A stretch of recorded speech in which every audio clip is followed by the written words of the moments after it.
Fort Paull, defending coastal Britain for over half a millennium. Its site as a frontier landing and watch point dates back to the Viking landings of 910 AD. Subsequent rulers and lords of Paull have included William the Conqueror's treacherous son-in-law and Benjamin Blades, the man who built the famous vessel the Bounty.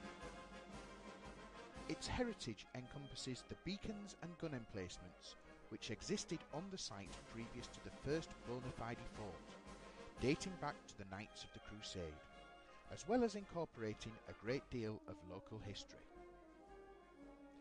The first fort was constructed by Henry VIII in line with his latter-day defence policy, training a watchful eye on the multitude of would-be invaders and keeping an experienced guard against the French.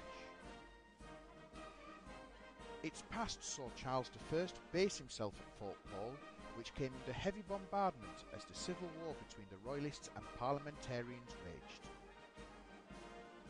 In the third era of its course of life, it was rebuilt pentagonal to thwart the ill-fated ambitions of Napoleon's nephew.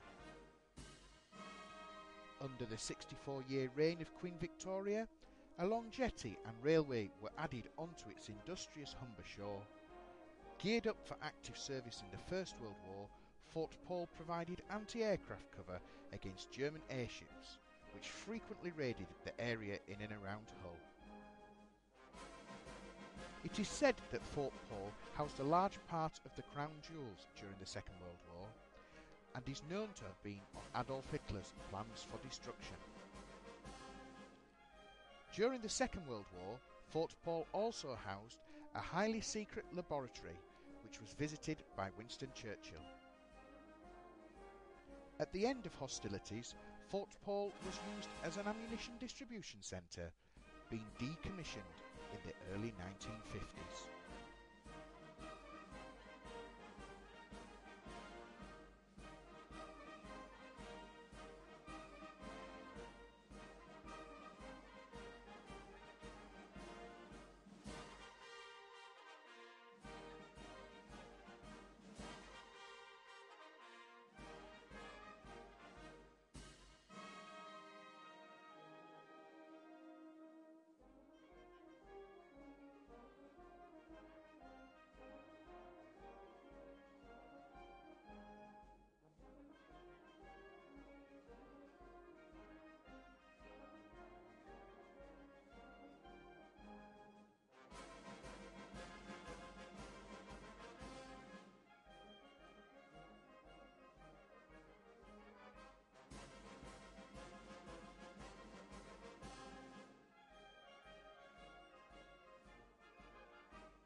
Historical scenes are to be discovered in the underground labyrinths.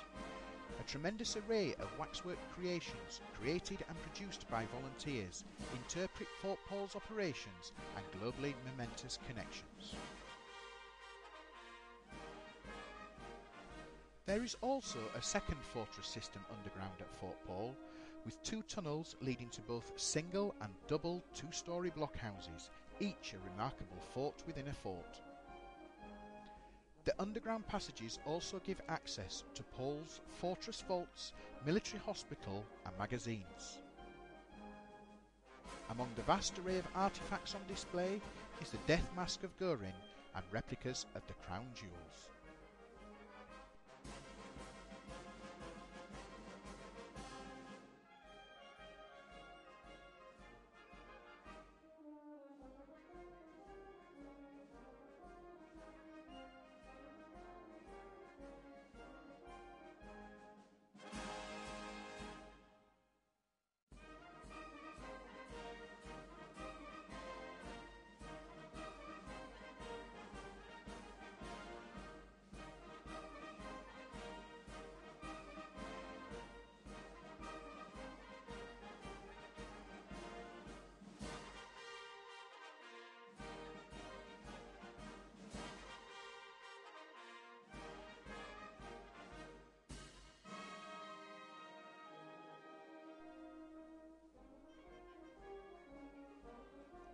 Fort Paull has a fascinating multitude of rare period and contemporary artillery, presented in conjunction with the Royal Armouries of Great Britain.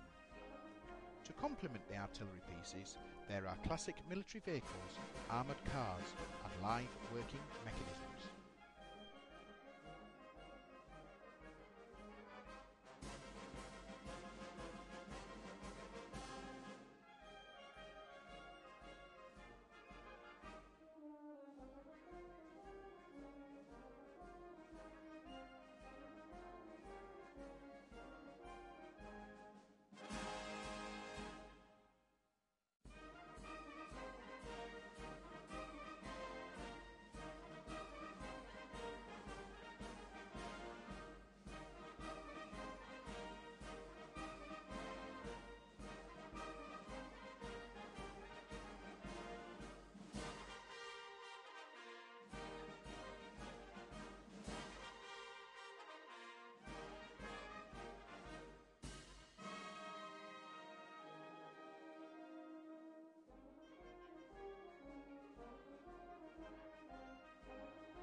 Two of the largest exhibits at Fort Paull are the Berliner and the Blackburn-Beverley transport aircraft.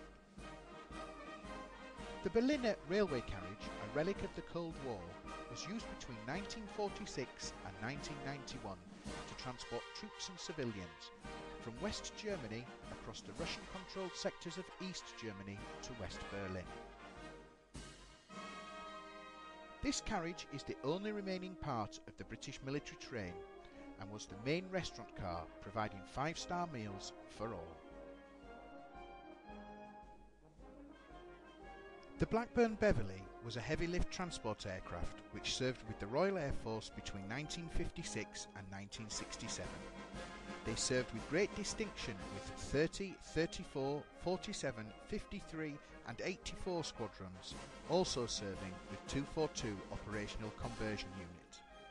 The Beverleys were kept busy in many countries, including Aden, Brunei, Kenya, East and West Malaysia and Zanzibar. XB259, like all the other Beverleys, was built in East Yorkshire. It made its maiden flight on the 29th of January 1955 and its last on the 30th of March 1974, landing at Paull Airfield, Hull. XB259 never saw squadron service with the RAF. On completion, it was retained by Blackburn Aircraft and given a civilian registration. It was used for tests and modifications and was later numbered XB259 and transferred to the Royal Aircraft Establishment, Farnborough. While at Farnborough, it was used to aid the development and supply of dropping techniques and to test the braking parachutes for use on Victor and Vulcan bombers. Decommissioned in the early 1970s, XB259 had numerous owners before finally ending up at the Museum of Army Transport in Beverley. It spent the next 25 years in Beverley before being moved to Fort Paull when the Transport Museum closed.